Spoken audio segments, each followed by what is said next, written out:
Hello guys, today's video dito po tayo ngayon para ayusin po ng buhok ang ating mahal. So ayan po, ayusin po natin ang kanyang buhok at sa mga ganitong paraan ay sa ating mga may minamahal dyan ay lambing-lambingin po natin sa pamamagitan ng pag-ayos ng buhok sa ating mga mahal, lalo na sa ating mga asawa, upang magkaroon po tayo ng mga bonding time, mga simpleng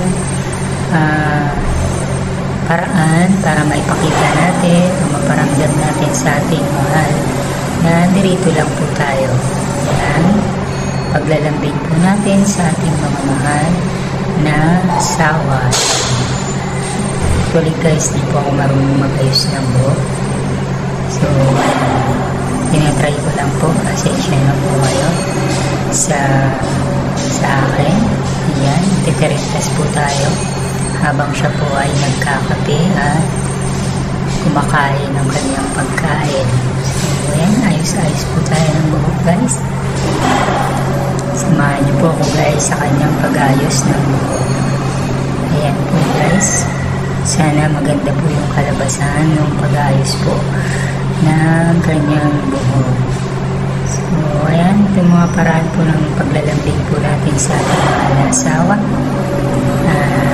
Ayan, at habang hinayusan po natin ang buhok, kwento-kwento po, ayun, sarap ng kain niya po guys, yung pagkape, habang hinayusan po siya ng buhok. So, ayan guys, malapit na po tayo mag-ayos ng buhok. Maraming salamat po sa patuloy na sumusuporta sa Big Vlogs channel. Huwag po kayong magsasawa. Don't forget to like, share, and subscribe for my channel. And ayun, mega shoutout po to all. Hindi ko makamay sa isa. Please support always my channel. And see you guys, God willing, for my next video. To God be the glory, and thanks for watching. Bye bye. Stay safe and pray.